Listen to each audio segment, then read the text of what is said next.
नमस्कार, मी प्रिया. माझ्या प्रिया रेसिपी मराठीमध्ये तुम्हा सर्वांचे खूप खूप खूप मनापासून स्वागत. चला तर मग आज आपण मकर संक्रांत विशेष भोगीची भाजी ही रेसिपी पाहणार आहोत. चला तर मग आपण रेसिपीला सुरुवात करूया. सगळ्यात आधी आपण भोगीची भाजी बनवण्यासाठी भाजीचं आपण वाटण बनवून घेऊया. त्यासाठी मी येथे पांढरे तीळ भाजून घ्यायचे आहेत. पांढरे तीळ आपण खरपूस रंगावरती भाजून घेतले की यामध्ये आपण सुक्कं वाळलेलं खोबरं किसून घालायचं आहे. सुक्कं वाळलेलं खोबरं देखील आपल्याला तांबूस रंग येईपर्यंत चांगलं खरपूस भाजून घ्यायचं आहे. 2 ते 3 चमचे मी खोबरं किसलेले घातले. ताटामध्ये काढून घ्यायचं भाजल्यानंतर 2 मोठे कांदे मी उभे चिरून घेतलेत. अशा पातळ फोडी करून घ्यायच्या आणि हे देखील आपल्याला चांगलं भाजून घ्यायचं आहे. कांदा खूप लालसर करायचा नाही. यातील फक्त कच्चापण जाईपर्यंत आपल्याला हे चांगलं भाजून घ्यायचं आहे. या ठिकाणी कच्चा कांदा वापरला तरीही चालेल, परंतु भाजीला टेक्स्चर आणि भाजीची टेस्ट वाढवण्यासाठी आपण थोडासा हा कांदा परतून घेतला आहे. याचा कच्चापण जाईपर्यंत कांदा परतलेला आपण साईडला काढून घेणार आहोत. आणि आता आपण वाटण बनवणार आहोत. आधी भाजलेलं तीळ घालायचं, भाजलेलं खोबरं घालायचं. आता हे सुक्कं वाटण आपण करून घ्यायचं आधी आणि नंतर यामध्ये आपण परतलेला कांदा घालून घ्यायचा आणि लसूण घालून घ्यायचा. लसणाच्या मी इथे 10 ते 15 पाकळ्या घेतलेल्या आहेत. थोडंसं आलं घालून घ्यायचं आणि थोडीशी हिरवी कोथिंबीर देखील घालून घ्यायची. आता याचं आपण वाटण बनवून घेणार आहोत. याची वाटण करताना पेस्ट चांगली बारीक करायची, म्हणजे भाजीला टेक्स्चर खूप छान येतं. दाखवल्याप्रमाणे मी वाटण बनवून घेतलं आहे. आता पुढे मी भाज्या देखील घेतलेल्या आहेत. सर्व वाटाणा, हरभरा, पावटा, वांगी, गाजर, शेंगदाणे घेतलेत ओले.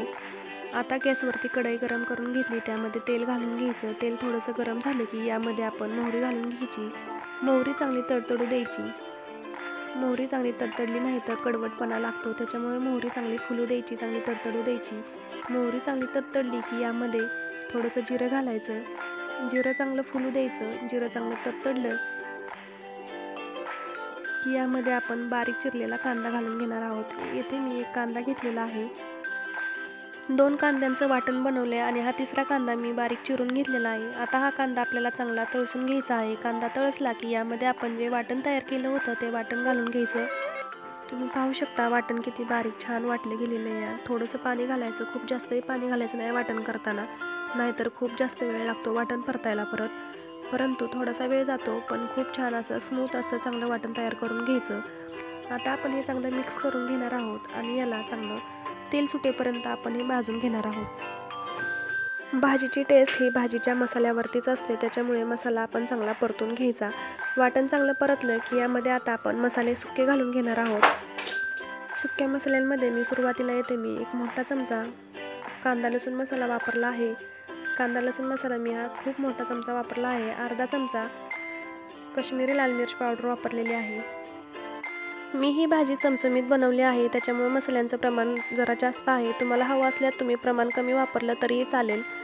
थोडंसं हिंग घालून घेतलं आहे. हिंग माझं सुरुवातीला राहिलं होतं म्हणून नंतरनं घातले. थोडीशी हळद घालून घ्यायची आणि थोडासा गोडा मसाला वापरला आहे. तुमच्याकडे नसेल तुम्ही दुसरा तुमच्या आवडीनुसार वापरला तरीही चालेल. तुम्ही गरम मसाला वापरला तरीही चालेल. एवढेच मी मसाले वापरते, खूप जास्त मसाले वापरत नाही. आता हे सर्व मसाले चांगले मिक्स करून घ्यायचे, चांगले परतून घ्यायचे. मसाल्यांना चांगलं तेल सुटेपर्यंत आपण हे सर्व मसाले चांगले परतून घेणार आहोत. मसाला चांगला परतला की नाही कसं ओळखायचं, तर मसाल्याला चांगलं तेल सुटलं गेलं की मसाला आपला चांगला भाजलेला परतलेला असतो. आता यामध्ये या स्टेजला मसाल्यांना चांगलं तेल सुटलं की यामध्ये आपण भाज्या घालून घेणार आहोत. येथे मी ओला वाटाणा घेतला आहे अर्धी वाटी मी येथे हिरवा हरभरा घेतला आहे. अर्धी वाटी मी पावटा घेतला आहे आणि अर्धी वाटी मी येथे घेवडा घेतलेला आहे. अर्धी वाटी मी येथे ओले शेंगदाणे घेतलेले आहेत. त्याचबरोबर मी येथे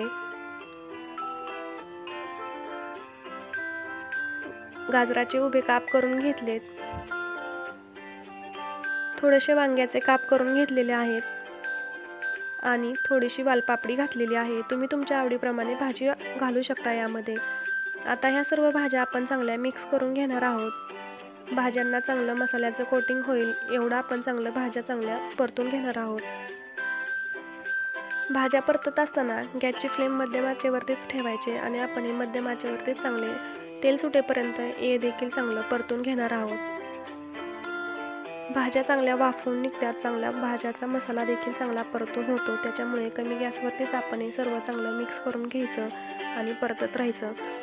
सारखं सतत हलवत राहायचं म्हणजे खाली मसाला आपला चांगला करपणार नाही किंवा त्याची टेस्ट बिघडणार नाही. तेल सुटेपर्यंत चांगलं परतलं गेलं की यामध्ये आपण चवीनुसार मीठ घालून घ्यायचं. मीठ घातलं की पुन्हा एकदा चांगलं मिक्स करून घ्यायचं. मसाला आणि भाज्या आपल्या चांगल्या एकजीव झालेल्या आहेत, चांगल्या परतून झालेल्या आहेत. या स्टेजला आपण पाणी घालणार आहोत. पाणी घालताना मात्र गरम पाणीच वापरायचं. आणि सगळ्यात महत्त्वाचं म्हणजे तुम्हाला जर सुक्की भाजी ठेवायची असेल तर तुम्ही अर्धा ग्लास पाणी वापरा.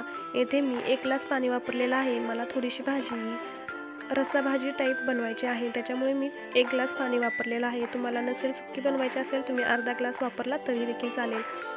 पाणी घातल्यानंतर हे सर्व चांगलं मिक्स करून घ्यायचं. याला चांगली एक उकळी आणून द्यायची.